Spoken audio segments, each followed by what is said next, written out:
හරි. අපි මේ වීඩියෝ එකෙන් බලමු print function එකේ තියෙන attribute මොනවද කියලා. ඉතින් මම සරලවම මෙන්න මේ විදිහට print function එක දාලා මෙන්න මේ විදිහට උඩු කොමා ඇතුලේ type කරගන්නවා. ඊට පස්සේ මම මෙතන එහා පැත්තෙන් කමා එකක් දාලා මෙන්න මේ විදිහට තවත් එකක් type කරගන්නවා නිමල් කියලා. hello නිමල්. ඔන්න ඔය විදිහට hello නිමල්. එතකොට දැන් මම මේක save කරලා run කරලා බලමු. හරි ඔයාලට පේනවා මෙන්න මේ විදිහට hello space එකක් ඇවිල්ලා නිමල් කියලා ඇවිල්ලා තියෙනවා. ඉතින් මම මේකට මෙන්න මේ උඩු කොමාවට එහා පැත්තෙන් ආයමත් කමා එකක් දාලා set කියන attribute එක දෙනවා. ඇත්තටම මේ set කියන්නේ separate කියන එක කෙටි කර. ඉතින් මේ set කියන එකට මෙන්න මේ විදිහට set සමානයි කියලා දීලා උඩු කොමා ඇතුලේ දෙනවා මෙන්න මේ විදිහට මොකක් හරි symbol එකක්. හිතන්න මෙන්න මේ විදිහට hash එක. දැන් මම save කරනවා. ආයමත් අපි run කරලා බලමු. හරි. ඔයාලට පේනවා මෙන්න මේ විදිහට hello නිමල් කියලා එනවා. එතකොට දැන් ඔයාලා මතක තියාගන්න ඕනේ මේ set කියන්නේ මේක separate වෙන්නේ මොකකින්ද කියලා. ඇත්තම කියනවා නම් set කියන එකට දැන් අපි දැම්මේ hash එක. එතකොට මේක separate වුණා hash එකකින්. හරි. separate එක හරි. දැන් මම මේක clear කරගෙන මම ආයෙමත් print එකක් දාලා පල්ලෙහායින් ලියා ගන්නවා how are you ඔන්න ඒ විදිහට. දැන් මම මේක run කරොත් හරි ඔයාලට පේනවා මෙතන hello නිමල් කියන එක උඩින් ඇවිල්ලා line break එකක් පැටලා how are you කියන එක ඇවිල්ලා තියෙනවා. ඉතින් ඔයාලා මේකෙදි මතක තියාගන්න ඕනේ print function එකේදී අනිවාර්යෙන් default ව line break එකක් වැටෙනවා. උඩින් අපි type කරපු එක hello නිමල් කියලා ආවා. පල්ලෙහා එක how are you කියලා line break එකක් වැටිලා ආවා. අපිට පුළුවන් මේ line break එක වැටෙන එක නැති කරගන්න. ඒකට මට කරන්න තියෙන්නේ මෙන්න මෙතන උඩම තියෙන එකට ගිහිල්ලා ඒකෙන් ක්‍රමාවක් දාලා මම type කරගන්නවා int කියලා. int සමානයි. දැන් අපි කතා කරන්න යන්නේ int attribute එක ගැන. ඉතින් ඇත්තටම int attribute එකට මෙන්න මේ විදිහට normal මොකොත් නැතුව තියලා save කරා බලන්නකො මොකද වෙන්නේ කියලා. ආවාට දැන් පේනවා මෙතන line break එක නැතුව ගිහිල්ලා මේක උඩට ඇවිල්ලා තියෙනවා. ඒ කියන්නේ end එකට මොකුත් නැහැ. ඉතින් අපිට මේ end එකට මෙන්න මේ විදිහට backslash n එකක් දෙන්න. මොකද වෙන්නේ බලන්න.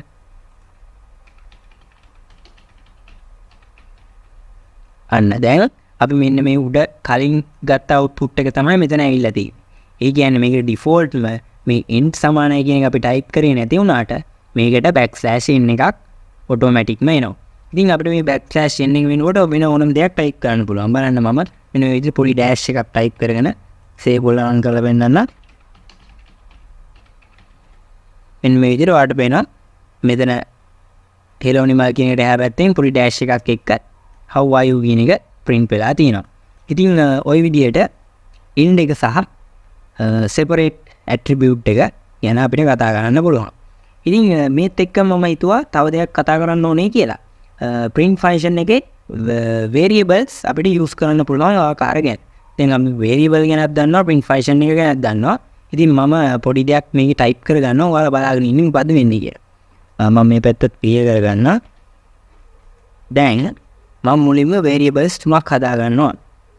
name කියන variable එකකට මම user ගෙන් input එකක් ගන්නවා string ආකාරයට enter your name එන්න මේ විදිහට. දැන් මේක string ආකාරයට user ගෙන් input එකක් අරගෙන variable එකකට assign වෙනවා name කියලා. right. ඊට පස්සේ මම subject කියලා variable එකක් හදා ගන්නවා.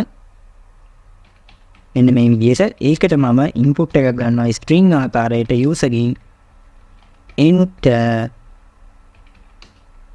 subject name මෙන්න මේ විදිහට. right. then ඊට පස්සේ මම mark කියලා variable එකකට assign කරනවා user ගෙන් input එකක් අරගෙන int ස්වරූපයෙන් input එකක් අරගෙන මේකට දෙනවා මම enter your mark මෙන්න මේ විදිහට. දැන් මම variables තුනකට user ගෙන් input තුනක් අරගෙන ඉවරයි. ඊට පස්සේ මම පල්ලෙහායින් print function එක දාලා මෙන්න මේ විදිහට type කරනවා. මම මුලින්ම name අපි උඩින් ගත්ත name variable එක පල්ලෙහා සඳහන් කරනවා. ඊට පස්සේ මම comma එකක් දානවා. ආයමත් සුදු comma ඇතුලේ your marks for ඊට පස්සේ අර උඩු comma එළියට ගිහින් comma එකක් දාලා subject කියන variable එක සඳහන් කරලා ආයමත් comma එකක් දාලා ආයමත් උඩු comma දාලා is කියන එක type කරලා ඒකෙන් එහා පැත්තට ගිහිල්ලා ආයමත් comma එකක් දාලා mark කියන variable එක සඳහන් කරනවා. දැන් බලමු අපි කොහොමද මේකේ output එක කියලා. හරි. දැන් ඔයාලට user පෙන්නනවා input එකක් දෙන්න මෙතන මම දෙන්නම් නිමල් කියලා. ඊට පස්සේ පල්ලෙන් subject name එක අහනවා මම ICT කියලා දෙන්නම්. ඊට පස්සේ mark එක අහනවා 67යි කියලා මම දෙන්නම්. හරි වාට පේනවා ලස්සන print වෙනවා Nimal your marks for ICT is 67යි කියලා. ඉතින් මේක උනේ මෙන්න මේ විදිහට. බලන්න අපි මෙතන print මුලින්ම අපි සඳහන් කරේ name එක. ඉතින් name එක විදිහට අපි දුන්නේ නිමල්. නිමල් කියන එක මෙතන print වුණා. ඊට පස්සේ comma එකක් දාලා අපිට print වෙන්න ඕනේ message එක දුන්නා අපි your marks for කියන එක. ඊට පස්සේ ආයමත් comma එකක් දාලා අපි සඳහන් කරේ subject එක. ඉතින් අපි subject එක විදිහට input කරේ ICT කියන එක.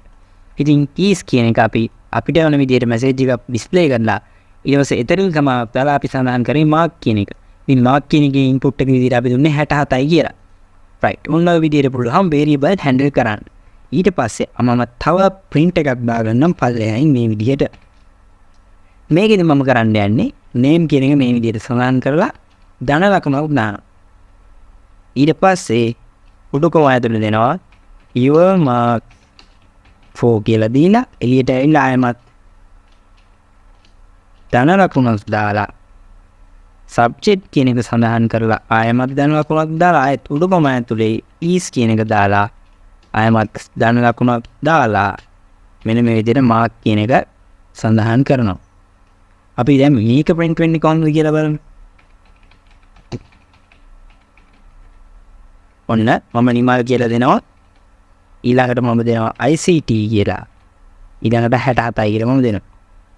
එතකොට ඔයාලට පේනවා මෙන්න මේ විදිහට error එකක් එනවා.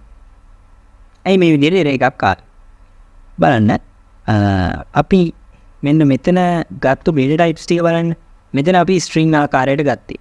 මෙතනත් string ආකාරයට ගත්තේ. හැබැයි මෙතන අපි ගත්තේ integer ආකාරයට. ඔයාලට පේනවා මෙතන type error කියලා ඉල්ල දෙනවා. can only concatenate str not int to str. ඒ කියන්නේ මේ ධන ලකුණ එක්ක අපි variable handle කරනකොට අපිට බෑ use කරන්න int ආකාරයේ data type. ඉතින් අපිට සිද්ධ වෙනවා මේ mark කියන එක string ආකාරයට පරිවර්තනය කරන්න. ඉතින් ඒක කරන්න හරිම ලේසි. මම මේ විදිහට str කියලා type කරලා වරහණක් දාලා mark කියන variable එක සඳහන් කරනවා. දැන් බලන්න මොකද වෙන්නේ කියලා අපි run කරාම.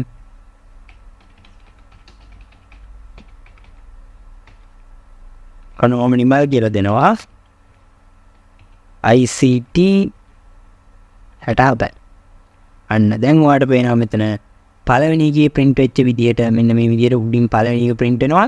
හැබැයි දෙවෙනි එකේ පොඩි වෙනසක් විතර තියෙනවා. මෙන්න මේ විදිහට Nimal your marks for ICT is 67යි කියලා ඇවිත් තියෙනවා වුණාට මේක පළවෙනි එකට සාපේක්ෂව පොඩි වෙනසක් තියෙනවා. ඒ මොකද අර ධනලකම එක්ක සම්බන්ධ කරපු එකේ ස්පේස් එක නැතෝ කියලා තියෙනවා. ඉතින් ඔයාලා අන්නේ දේ පොළේ තියාගන්න ඕනේ. ඉතින් ඊට පස්සේ මම මේක පැහැදිලි වෙන්න තව මෙහාට කරන්න මම ආයමත් print එකක් දාගන්නම් පල්ලෙහායි. මෙන්න මේ විදිහට මේකෙදි මම පුරු ප්‍රමාණයක් දාලා ප්‍රතිශත ලකුණු දානවා. ප්‍රතිශත ලකුණයි s. ඊළඟට මම type කරගෙන යනවා your marks for දැන් ආයමත් මම ස්පේස් එකක් තියලා ප්‍රතිශත ලකුණත් එක්ක ආයමත් s දානවා. ඊට පස්සේ is ආයමත් ප්‍රතිශත මාර්ක් එකත් එක්ක d දානවා. ඊට පස්සේ මම මේකෙන් එළියට ඇවිල්ලා කරන්නේ ආයමත් ප්‍රතිශත මාර්ක් එකක් දාලා වරහණක් ඇතුලේ මෙන්න මේ විදිහට name ඊළඟට subject ඊළඟට mark ඔන්න ඒ විදිහට සඳහන් කර. දැන් මම ඔයාලට මේකේ email කියලා දෙන්න. මම මුලින්ම print කරගන්න ඕනේ අපි user දෙන name එකනේ. ඉතින් name එක ඇවිල්ලා string එකක්. ඉතින් percentage s කියන්නේ string. ඊට පස්සේ your marks for ICT නේ අපිට ඊළඟට print වෙන්න ඕනේ. ඉතින් ICT කියන එක ගන්නෙත් string එකක් විදිහට. ඉතින් string එකක් හින්දා percentage s. ඊට පස්සේ is අපිට ඕනේ mark එක. හැබැයි mark එක int. int අපි සඳහන් කරන්නේ percentage d කියලා. ඊට පස්සේ මෙන්න මේ එහා පැත්තෙන් දීලා තියෙන්නේ මෙන්න මේ print වෙන්න ඕනේ පිළිවෙල. පළවෙනි තැනට name, දෙවෙනි එකට subject, තුන්වෙනි එකට mark. දැන් බලමු අපි print කරලා. ඔන්න මම නිමල් කියලා දෙනවා. ඊළඟට ICT 60. right. මෙන්න මෙතන ලස්සනට print වෙනවා. පළවෙනි එක ඔයාලට මතක ඇති මේ විදිහට print වුණා. දෙවෙනි එක මේ විදිහට බැඳිලා වගේ print වුණා. හැබැයි තුන්වෙනි එකේදී අර පළවෙනි එකේ විදිහටම ලස්සනට space ඇතුව print වුණා. ඉතින් මම තව ආකාරයක් කියලා දෙන්නම් මේ විදිහටම variable handle කරන හැටි. ඔන්න මම print එකක් දාගන්න. මෙන්න මේ විදිහට පල්ලෙහායි. ඉතින් උඩුකම ඇතුලේ මම මෙන්න මේ විදිහට සංකල වරහණක් දාන්න. ඊට පස්සේ your marks for ආයමත් මම සංකල වරහක් දාලා is ආයමත් සංකල වරහක් දානවා. දැන් ඔයාලට තේරෙන්න ඕනේ මේ සංකල වරහන් දැම්මේ අපි අර variable එන්න ඕනේ තැන් කියලා. ඊට පස්සේ මෙන්න මේ විදිහට උඩුකමාවෙන් එළියට ඇවිල්ලාම dot එකක් තියාගෙන type කර ගන්නවා format. dot format වරහණ ඇතුලේ මම දෙනවා name, subject, mark. ඔන්න ඔය විදිහට. දැන් ඔයාලට මේක තේරෙන්නේ නැති බලන්න මෙන්න මේ සංකල වරහන් දැම්මේ අපේ variable ටික එන්න ඕනේ තැනට. ඉතින් මේ format එක මෙන්න මේ variable එන්න ඕනේ පිළිවෙල තමයි මම මේ format එකෙන් දැම්මේ. ඉතින් ඔන්න අපි ආය run කරලා බලමු මේ ටික කොහොමද print වෙන්නේ කියලා. හරි. මම මේක පේන්න clear කරගන්න. ආයෙත් මම type කරන්නම් python demo.py අපේ file එක ඔන්න run වෙනවා. නිමල් ICT 67. හරි. ඔයාලට පේනවා මෙන්න මෙතන පළවෙනි එක අර විදිහට output වුණා. දෙවෙනි එකේ ධන ලකුණ use කරලා අපි output කරපු එකේ බැඳිලා වගේ output උනේ. තුන්වෙනි එකෙත් ලස්සනට output වෙනවා. හතරවෙනි එකෙත් අර වගේම output වෙනවා. ඉතින් ඔන්න ඔය ක්‍රම හතර තමයි මෙන්න මේ ක්‍රම හතර අපිට use කරන්න පුළුවන් variable print function එකත් එක්ක handle කරන්න ක්‍රම හතරක් විදිහට. ඉතින් අද වීඩියෝ එකේ මෙච්චරයි මම කතා කරන්න බලාපොරොත්තු වෙන්නේ. අලුත් වීඩියෝ එකකින් ඉක්මනටම හම්බ වෙමු.